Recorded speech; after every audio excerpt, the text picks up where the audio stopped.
Welcome back to Nick Lenz's Comic Corner Classic Non-Classics. This is episode number, if I can get the right thing here, I think it's like 1530 something. Where is it? There you are. Forgot to open this up.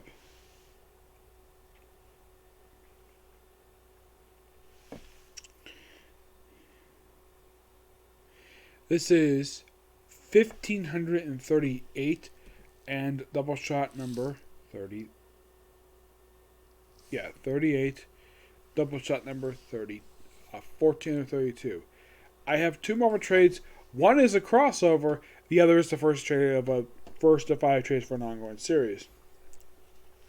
First up it is Spider-Man Maximum Carnage. Yep. Talk about this crossover. That as this year, this crossover came out 28 years ago. These people who worked on this is the people who worked on this book. We have Dave Michelini, Tom DeFalco,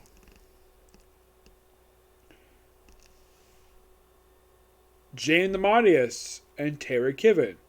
Now, I should point out that this crossover is 14 parts. Yes, covers the first 2 issues of Spider-Man Limited. Amazing Spider-Man 378 to 380. Web of Spider-Man 101 to 103, and Spectacular Spider-Man 201 to 203. In the case of Spectacular and Web basically just wrapped up a 4-part story arc that dealt with this group known as the New Enforcers, which group is small-time thugs. That storyline was the debut of a character who appears in this very story. I'll get to him. In the case of what happened in Spectacular Spider-Man just prior to this, and this book does mention it, we had the death of Harry Osborn. Yep, death of Harry Osborn, due to the drugs in his system. And here's a fun little factor when it comes to that. That death would stick for 14 years. Yes, 14 years that death stuck. Well, that wasn't until One More Day, which brought the character back. And there's been some confusing stuff related to him, where apparently there's now 2 Harry Osborns. Like, one is the Kindred, the other is some guy who is not the Demon Kindred. It's weird.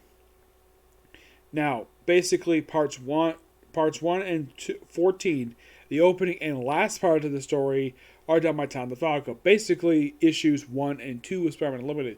Spider-Man Unlimited, which I have kind of covered before when I discussed the Clone Saga trades, that was a series that was published quarterly. Unlike in the case of X Unlimited, which I believe is published monthly, Spider-Man Unlimited was a quarterly series that came out once every few months. And if you're curious of how many issues did the series have by the time the series ended, and here's a strange little thing about that. The final issue of this series is the same number that Batman Chronicles ended at, which was basically around like 20. I think it was like 23, I think it was. In the case of X Unlimited, it was like 22. Okay? Now, Jane DeMatteis says parts 5, 9, 12, and 13. Terry Kavanaugh, he actually is another writer. He's not a very known writer per se. Let's see. Part 2. I think that was from Amazing Spider-Man, if I'm not mistaken. Let's see. No. Here we go. Oh, yeah, that was part 3. So, that's Dave Michelini, who basically... I think Dave Michelini just does the Amazing Spider-Man issues. Now, let's see. Part 2, which is basically Web of Spider-Man. That's Terry Kavanaugh. Part 3, which is from Amazing Spider-Man number 378. That is done by Dave Michelini. The Adjective, sorry, I forgot about this one. Yeah, this covers this one too. That's part 4 of the story. And that's also by Dave Michelini. Yes, the Adjective of Spider-Man series. This one I also covered before. This one was done by Todd McFarlane, he was the original writer for this book. This book covered issues 35 to 37. Yep. Now, Terry Kavanagh, aside from working on this particular book, the guy was a prolific writer from 1990s. I mean, he wrote a lot of issues of Web of Spider-Man as far back as like issue number 77. So yeah, he was runoff writer for that. He was one of the writers for West Coast Avengers. He was a long-term writer for Mark Spector Moon Knight. He wrote a good chunk of that series. And he also wrote a character, well, he created one character that appears in the spinoff. He basically appeared sporadically for Marvel. I mean, his last finished book he worked on for Marvel was, was before Fantastic Four, Before the Storm. And that was back in, the first issue came out in 2000. The final issue came out in February 2001. So the guy hasn't worked at Marvel for 20 years. But the guy's work is really good. Nothing really wrong with that. Nope. Let's see. Part 5 is the first one done by Jane DeMatteis. Let's see. Part 9 is Spectacular Spider-Man. Part 12 is Adjective of Spider-Man. 13 is Spectacular Spider-Man number 203. Part 6 is Terry Kavanagh. And that's from Web of Spider-Man number, I think that's 102. Yeah, that's 102. Part 7, Dave Michelini, which is from Amazing Spider-Man 379. Adjective of Spider-Man, which is Part 8, that's done by Terry Kavanagh. Excuse me. Part 9, Jane DeMatteis, with Spectacular Spider-Man number 202. 10, Terry Kavanagh, that's actually the last part he worked on. Part 11, that's Dave Michelini. That was also his last part. Jane DeMatteis did issue 37 and 203. Now, this story basically involved the return of Cletus Cassidy, aka Carnage, who, like, if you ever read this scene where he comes in and he's singing, it looks like this scene was loose inspiration for how the Joker basically entered into Arkham Asylum in the Arkham Asylum video game that came out 16 years after this story came out. Yep. Or basically strapped to a dolly. Yes, he's strapped to a dolly. And doesn't seem look very familiar. He's singing, guards basically chastising him, hand off to the beautiful doctor, who basically wants to help him. And then he basically just goes nuts.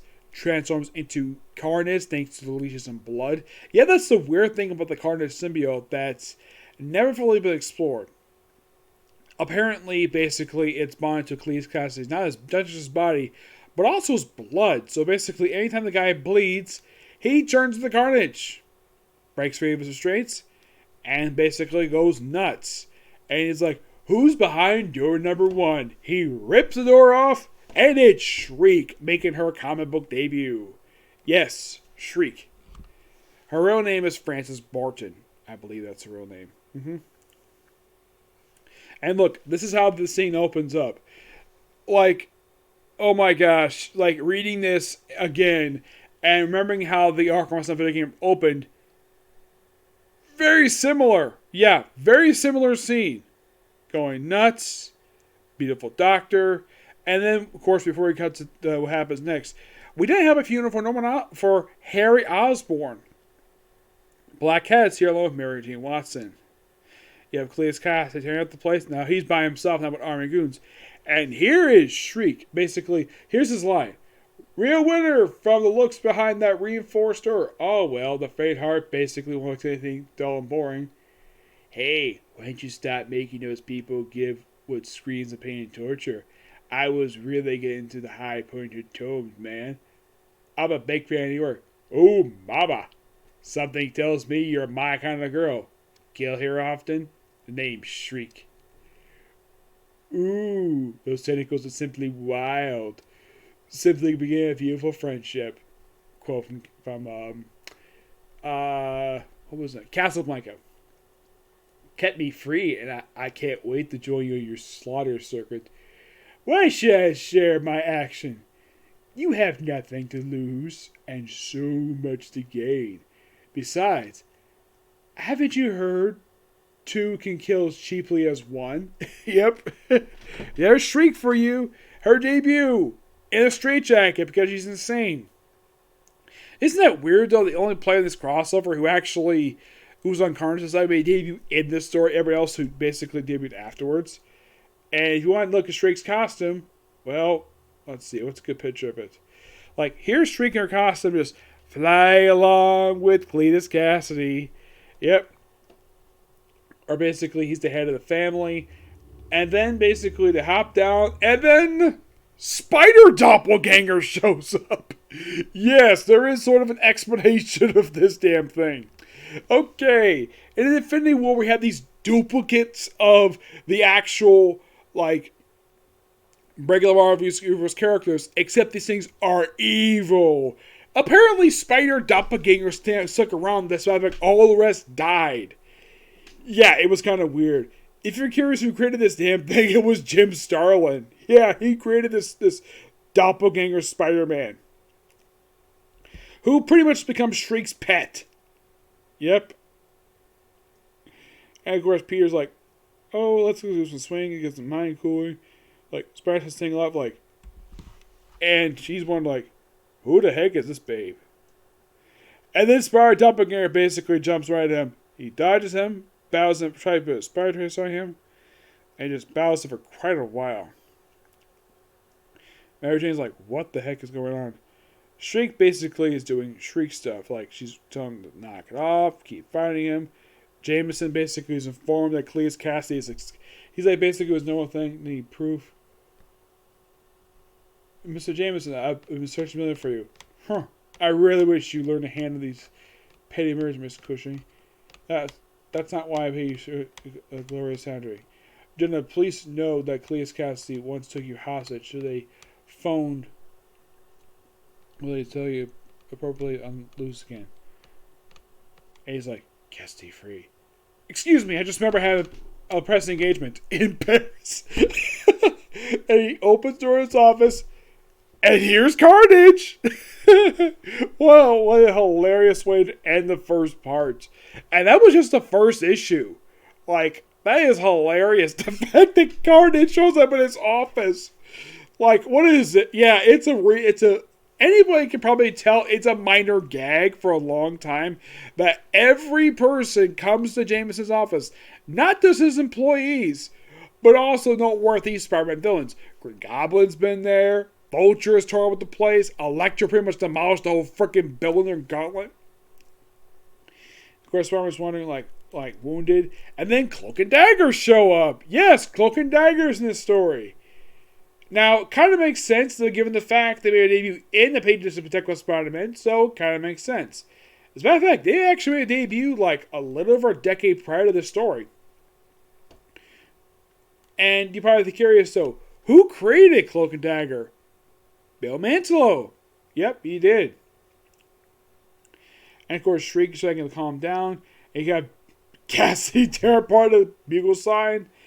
And, of course, like, they agree to work together, take on Shriek, do a little killing thing. And Cletus is basically just mad at Shriek because he's trying to harm Spider-Man. And he's like, no, Spider-Man's my prey. Lay off. You can kill the other two, no problem. But Spider-Man's mine, babe. Yep. And then Cloak dies. Yep, Cloak is briefly killed off in this crossover. Oh, don't worry, she comes back. And then Venom appears. Yes, Venom. Yeah, he's a big player in this story.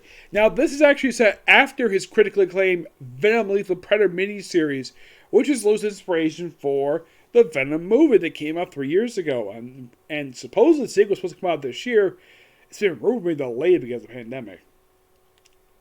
So beats those people up.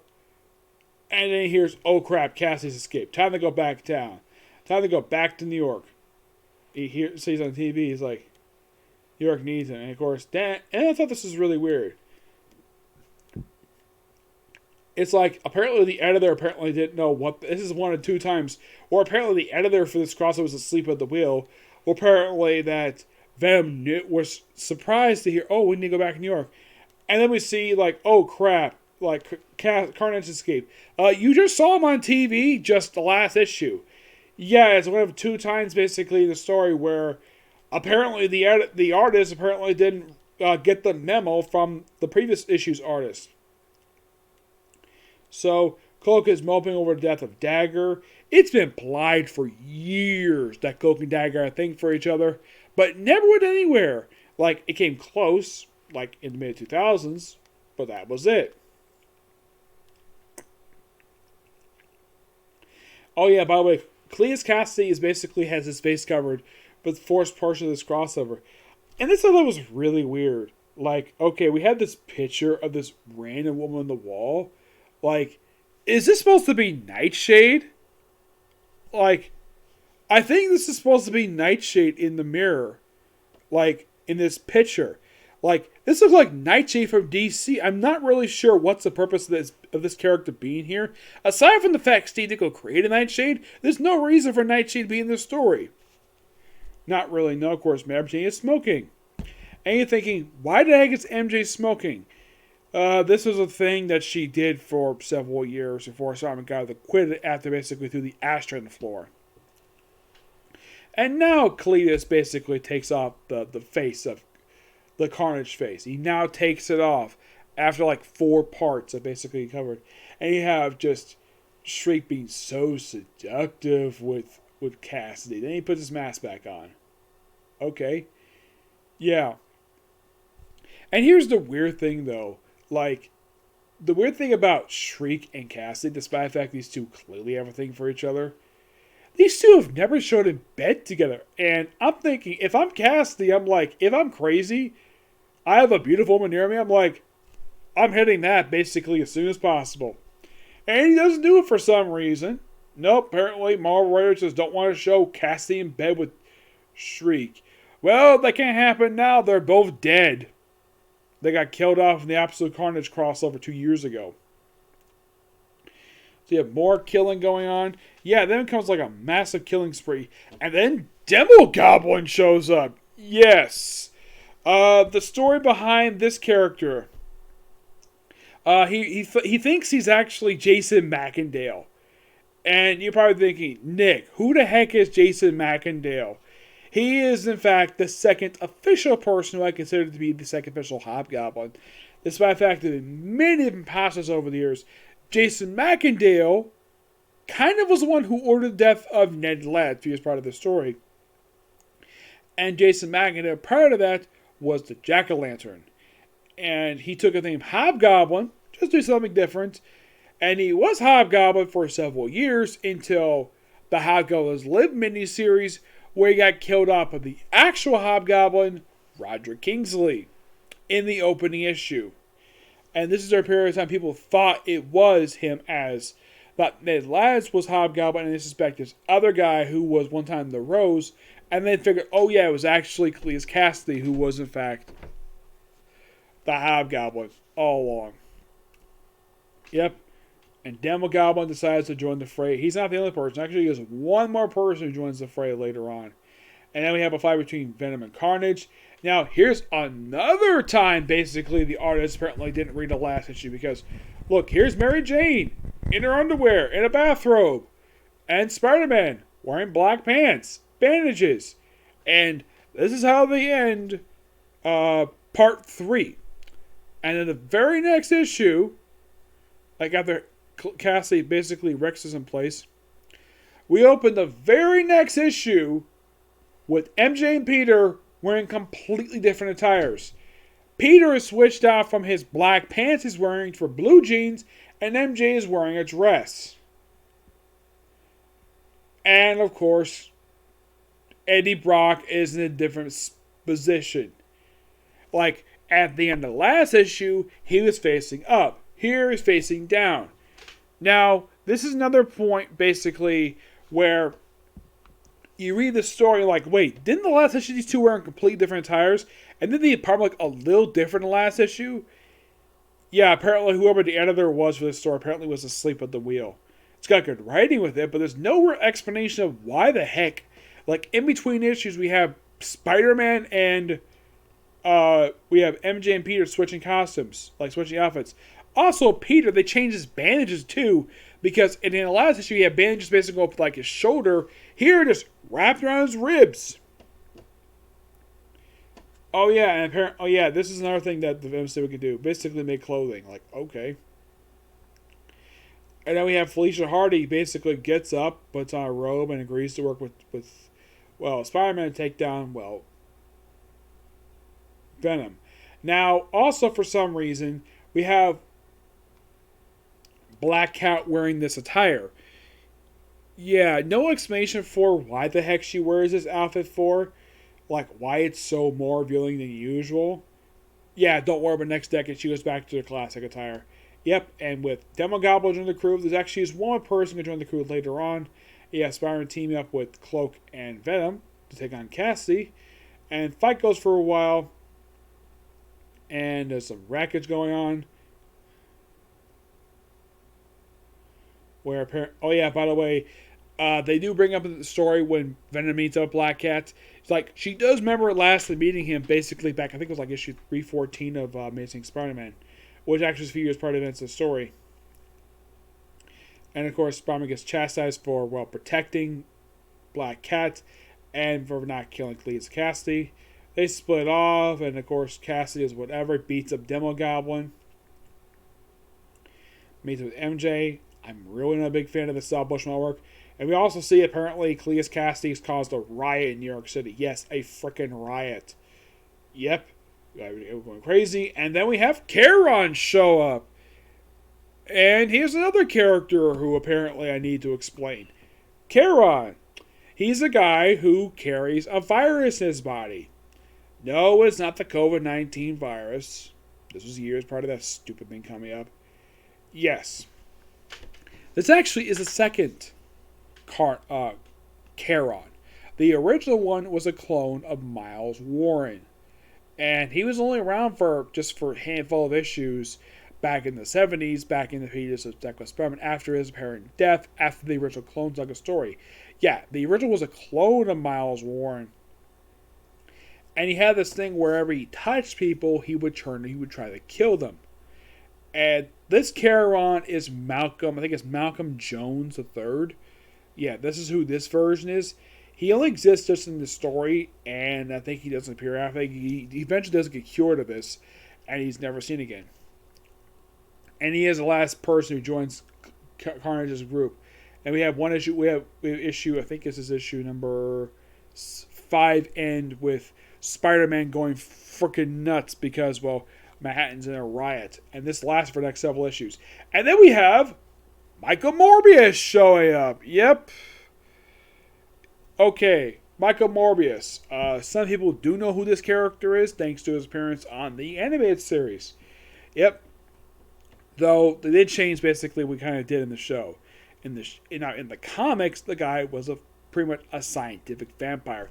Technically, he was the first active vampire in Marvel Comics who was approved by the Comical Authority before the change they made. This guy is a creation of Roy Thomas. And you're thinking, really? Roy Thomas created Michael Morbius? And yes, I do know about the Morbius film that basically where we have Jared Leto playing him. The same guy played the Joker in Suicide Squad. Yep. Morbius is here wearing a different attire than he was wearing at this point. I think this was just after his brief ongoing series ended. Yes, Morbius had a brief ongoing series in the early 90s. Excuse me, he's part of Midnight Suns. He's about to feed at somebody, and he's interrupted by Cloak, Black Cat, and Venom. The team with him to take on Carnage. Carnage continue on a rampage. And, lots of rampaging, fight between Venom and Carnage. They hate each other. And, of course, they deal with we need to figure out what to do with him. So, Spider-Man's got a group of allies. And they decided to make a base operations in the old orphanage that Cassidy grew up in. Yep. And Spider-Man does add a few more people to his team. Oh, don't worry about that. We have Carnage rules. That's something he did back in his debut appearance. So they formulate a plan. Then Morbius apparently changed outfits between issues. And then he's met up with somebody, which I'll get to him. We got one person police killed by Charon. And then we have Mary Jane meet up with Liz Allen. And then Deathlock appears. Yes, Deathlock. This, I believe, is supposed to be Michael Collins. Yeah, Deathlock, people kind of know about this guy thanks to Agents of S.H.I.E.L.D. He's pretty much a cyborg. He's basically a zombie cyborg from the future. That was the original version. That was Luther Manning. This is Michael Collins, the one who was active in the 1990s. Talking a lot. So, yeah, he had a brief ongoing series in the 90s, lasted about 33 issues. He's had a few volumes since then. He actually recently appeared in the last Deathlock series that was published by Marvel Comics, I think it was about 6 years ago. The one done by, I think it was like Phil Emerson and Mike Perkins. So, we have more mugging going on, weird stuff. And then we have the Four Freedoms Plaza, who's almost under construction. Yep, the Four Freedoms Plaza. Yes, something from the Fantastic Four comic. This is one thing I love about this story, is the good continuity. Now, okay, where you're probably thinking, okay, what happened to the Baxter Building per se? Well, okay.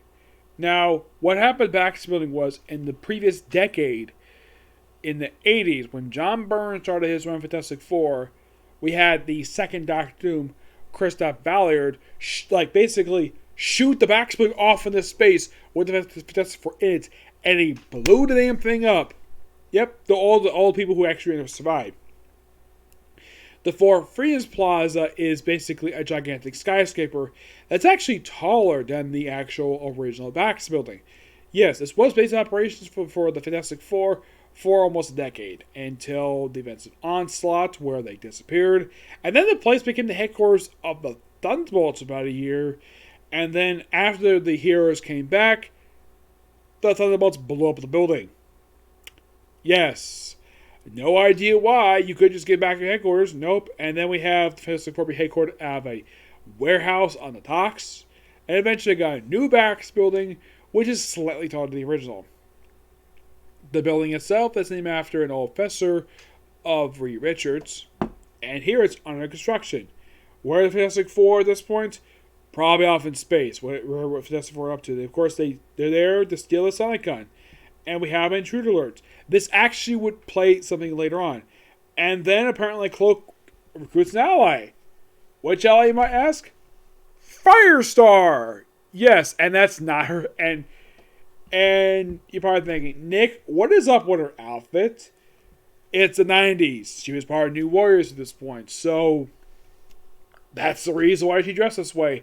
And not the way she did back in the Spider-Man Amazing Friends cartoon show. Though she did eventually put on that particular costume in the last 10 years when she decided to join the X-Men. So, they go after frickin' Carnage. Then Jameson goes to his office, basically, to figure out what the heck is going on. And it's in his office, and this is so hilarious.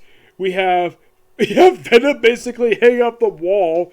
We have Firestar floating. We have Cloak just standing. We have, get this, we have Black Cat sitting on his desk in a very sexual pose. And we have Spider-Man sitting on his desk chair. This is so funny. And another instance of like in the case of Bleach, where each goes bedroom. It's kind of the same thing about Marvel Comics, where everybody ends up in Jameson's office. We even issue a challenge for Carnage to come home. More writing. We have Multiman make appearance. Yes, Multiman. He is, in fact, Liz Allen's stepbrother. At one point, he was enemy of Spider-Man. Not anymore. And we have more flashbacks of the cast's backstory. Yeah, time to go after him. And we have Deathlock, who basically is briefly captured and freed by Iron Fist. Yes, Iron Fist is here. Why is he here? What was he doing in the 90s? Wearing this particular attire? Well, he was dead for several years. Well, he was apparently dead, and until he was real, he was replaced by a freaking Skrull. Typical Marvel icon. Replaced by a Skrull. Though he won't be the last person who shows up making an appearance here. Yep, Michael Morbius is basically free from his time of slumber.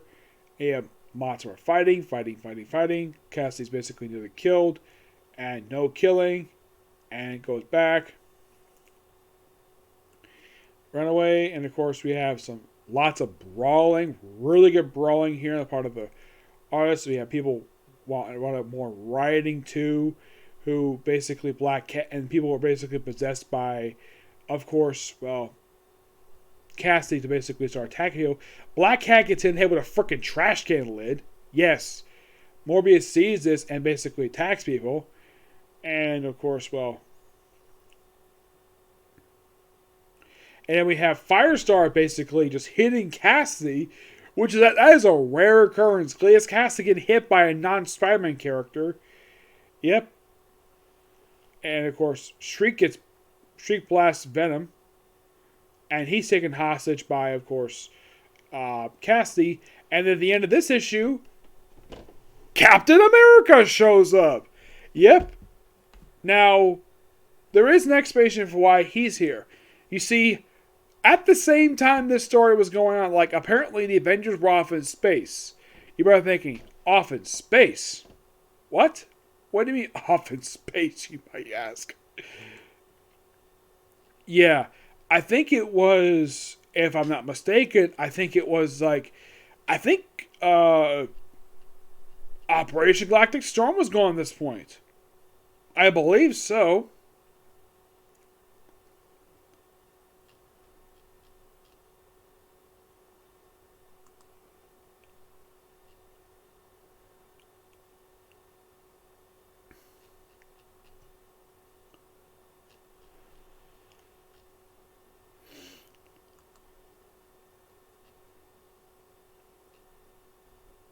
Because they say he's like the only Avenger returned to New York. Yes, after him appearing practically everywhere this period of time. Because I think Operation Galactic Storm was going at this point. Yes, let me see here.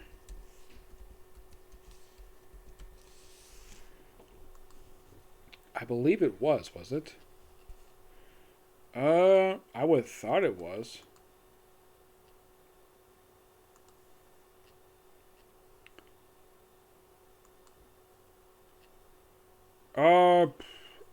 I don't think it was. They say he was like the only Avenger returned from space. Which I'm like, okay, how the heck is that possible? But okay.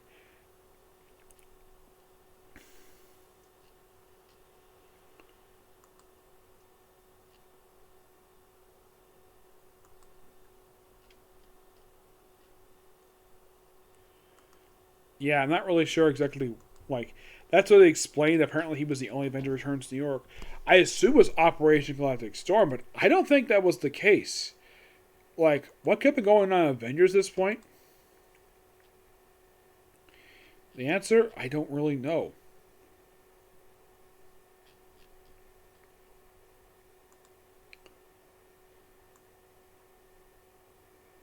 Let's see.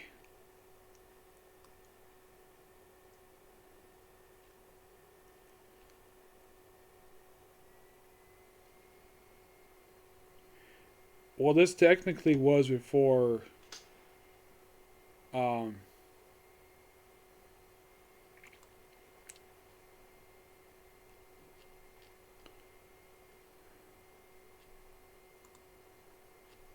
events of Blood Ties, definitely.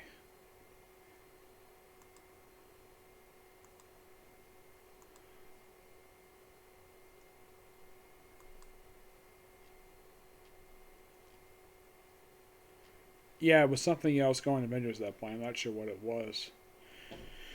So, Captain America's joined the fray to help out Spider-Man, who apparently, get this, they decided to have the Four Freedoms Plaza be a new base after they stopped using Cassidy's, base. And they decided to use the Four Freedoms Plaza as their base throughout this whole rest of this event. And they're joined by one other character. Like, which one, you might ask? Well, he's about to make an appearance here. Yep. Of course, I'm worried about Mary Jane. Of course, they kind of reconcile. They started having an argument. Yeah, I just realized I'm talking for almost 40 minutes about the story. More fighting. And who else joins the story? Why, it's Night Watch. Anybody thinking, wait, what's Spawn doing here? Well, he is based upon Spawn. He basically kind of is, in a way, a ripoff of Spawn. Yep.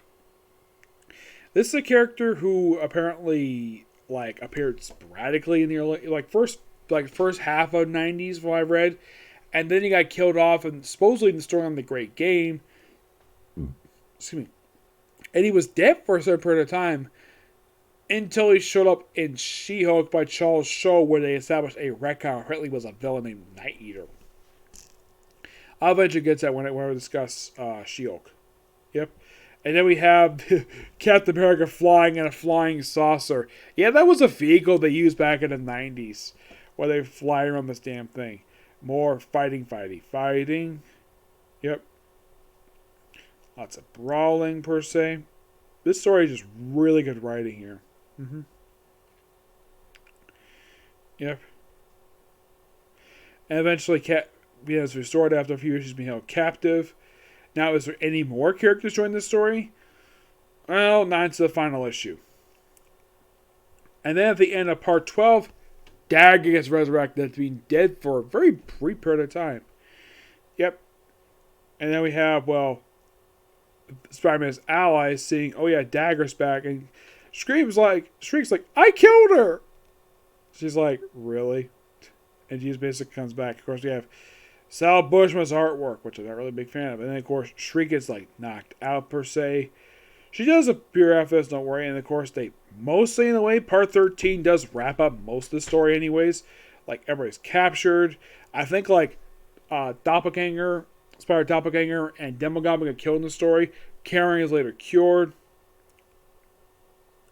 They'll eventually have one last fight in the finale, in X-Men number 2, where you have Spider-Man and Venom versus Carnage one last time as for the finale, because they pretty much have wrapped the story up. Yep, and then we have the Avengers, which this is what they looked like back then in the 90s. Yes, from left to right. And you're thinking, okay, if that's supposed to be Black Knight, why is he wearing the jacket? And what's up with the lightsaber? Where's the ebony blade? He carried this thing back in the 90s for because any blade would basically kept losing it for some reason. Vision, you're thinking, why the heck is look like that instead of his classic look? Vision Quest, read that. Black Widow's wearing this gray attire. Not really sure why. You're probably thinking, okay, who is the guy flying? Is that Thor? No, that is Thunderstrike, Eric Masterson, who was dead and still dead. And who is the guy with the bulky shoulder pads? Hercules. And you're thinking, Hercules, where's his beard? Yeah, he had a thing for shaving off his beard for no reason. He stopped wearing his Olympian attire. And who was the woman next to Black Widow? That is Cersei. Yes, who at one point dated Black Knight. Yep. And of course, everything's hunky-dory. Cassidy eventually is defeated by Spider-Man and Venom. Yep. And a really good conclusion, of course, Black Cat shows up. Basically, they jump back into the fray. Yep, and the Avengers show up, basically being informed what happened with, Cassidy, and that's it. Absolute really good story. Kind of weird, though, the fact that we had some continuity errors with this book, but this book was really good. Really fun. Give this book a 9.5 out of 10. Next up is Moon Knight the Bottom. Written by, Charlie Hudson and David Finch. David Finch loves Moon Knight. It's one of his favorite characters. It's probably his favorite character. He loves this character. Why do you think he kept drawing Batman? Because he's basically a pastiche of Batman. He's a creation of Doug Moak, believe it or not. Yeah, Doug Moak created Moon Knight. And you're thinking, really? Doug Moak. The guy who basically wrote Batman like crazy for 15 years. Yeah, he created Moon Knight. And he also created Shang-Chi. Yep. Now, what happens in The Bottom? It's just basically Moon Knight getting back into things.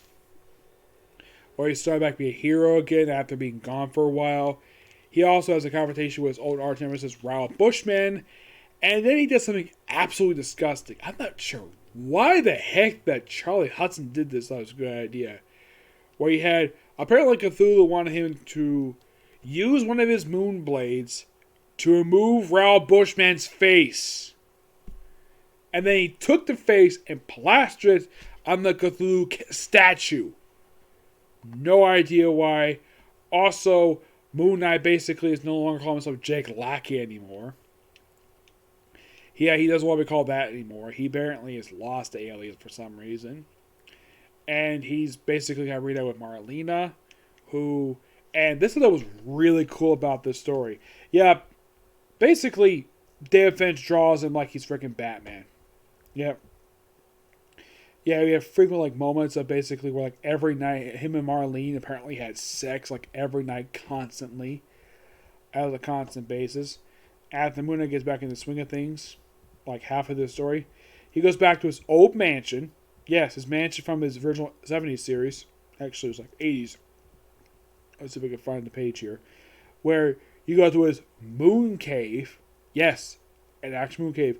Also, we have appearance by, well, the Taskmaster. I'm not going to show basically this panel because it's kind of gross. Yep. There's Taskmaster, drawn by David Finch. Why is Taskmaster here? To go out at the Moon Knight.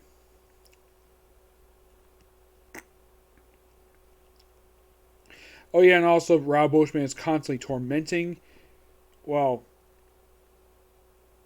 Moon Knight. Now, why the heck did his face hair be removed? Moon Knight's nuts, so what do you expect? We have cameo by Jack Russell, as well as by Knight in here.